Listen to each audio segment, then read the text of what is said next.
Papal supremacy is the doctrine of the Roman Catholic Church that the Pope, by reason of his office as Vicar of Christ and as pastor of the entire Christian Church, has full, supreme, and universal power over the whole Church, a power which he can always exercise unhindered. That, in brief, the Pope enjoys, by divine institution, supreme, full, immediate, and universal power in the care of souls. The doctrine had the most significance in the relationship between the Church and the temporal state, in matters such as ecclesiastic privileges, the actions of monarchs, and even successions. Institution of papal supremacy. The Catholic doctrine of papal supremacy is based on the assertion by the bishops of Rome that it was instituted by Christ and that papal succession is traced back to Peter the Apostle in the 1st century. The authority for the position is derived from the Confession of Peter documented in Matthew chapter 16 verses 17 to 19 when, in response to Peter's acknowledgement of Jesus as the Messiah and Son of God, which many relate to Jesus' divinity, Jesus responded,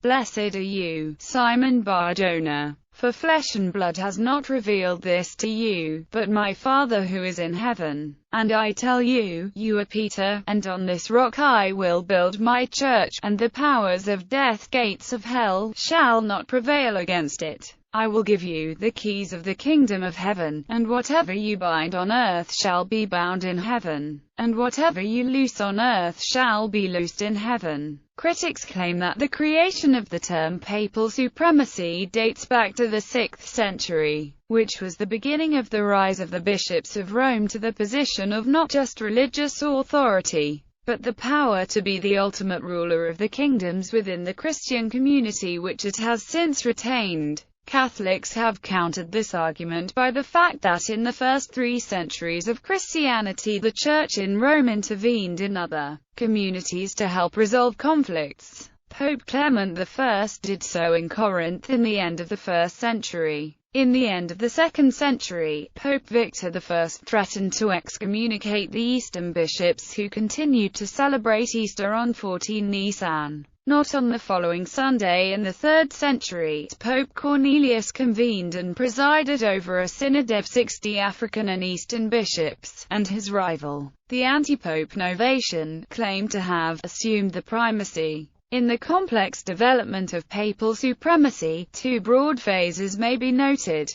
First phase of papal supremacy cited evidence about the supremacy of the Pope in the earliest days of the Church as a matter of dispute.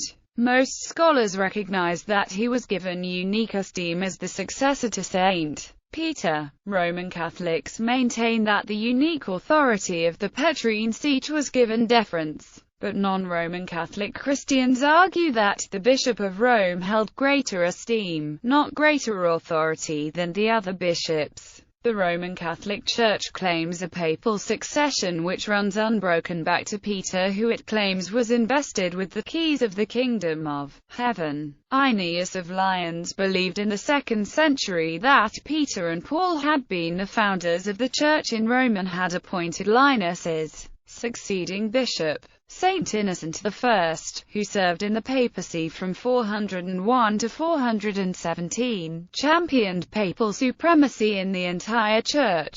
Saint Gelasius I, who served from 492 to 496, in a controversy with Anastasius, the Byzantine emperor, likewise fought to maintain the doctrine of papal supremacy. This dispute was an incipient point of conflict between the Holy See and the Empire. From the late 6th to the late 8th centuries there was a turning of the papacy to the west and its escape from subordination to the authority of the Byzantine emperors of Constantinople. This phase has sometimes incorrectly been credited to Pope Gregory I, who, like his predecessors, represented to the people of the Roman world a church that was still identified with the empire. Unlike some of those predecessors, Gregory was compelled to face the collapse of imperial authority in northern Italy. As the leading civil official of the empire in Rome, it fell to him to take over the civil administration of the cities and to negotiate for the protection of Rome itself with the Lombard invaders, threatening it.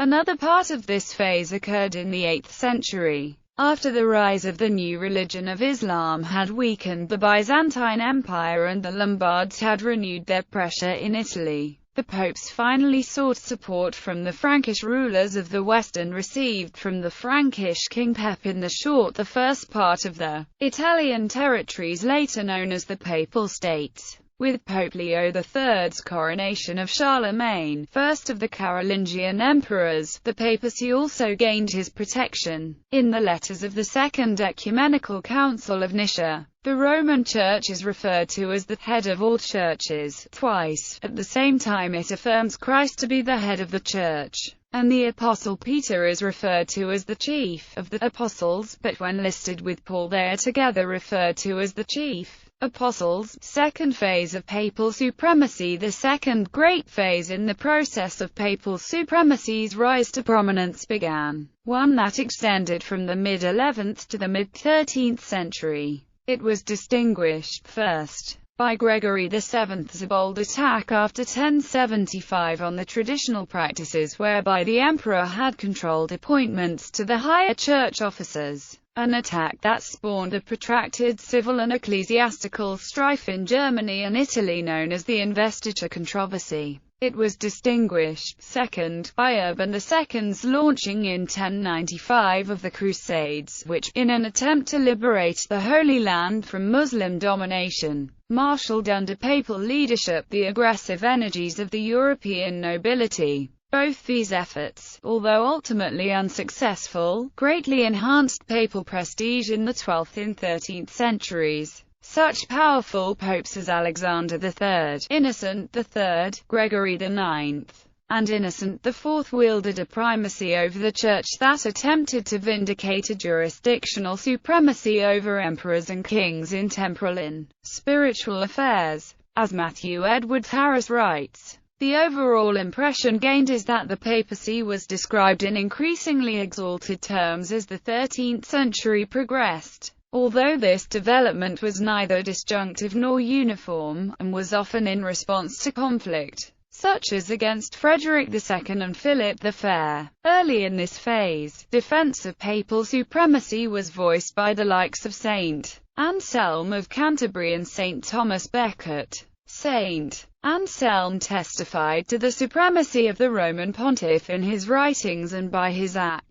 When pressed to surrender his right of appeal to Rome, he answered the king in court, "You wish me to swear never, on any account, to appeal in England to bless Peter or his vicar. This, I say, ought not to be commanded by you, who are a Christian, for to swear this is to abjure bless Peter. He who abjures bless Peter undoubtedly abjures Christ, who made him prince over his church." St. Thomas Becket in 1170 famously allowed his blood to be shed in defense of the liberties of the church, against the encroachments of the Norman king Henry II who, in popular belief, ordered his murder in Canterbury Cathedral. Whether or not King Henry II actually ordered the killing of Becket may never be known. Gallicanism was a movement in the Kingdom of France to augment the rights of the state and to prejudice the rights of the Catholic Church in France. An example of Gallicanism was the dispute between King Louis XIV of France and the Holy See about the application of the 1516 Concordat of Bologna. After Louis XIV's extension of the droit de règle throughout the Kingdom of France in 1673, the dispute led to the 1682 Declaration of the Clergy of France promulgated by the 1681 Assembly of the French Clergy. The articles asserted that the civil power has absolute independence, that the Pope is inferior to the General Council and the decrees of the Council, if constant, were still binding, that the exercise of pontifical authority should be regulated by the ecclesiastical canons, and that dogmatic decisions of the Pope are not irrevocable until they have been confirmed by the judgment of the whole Church.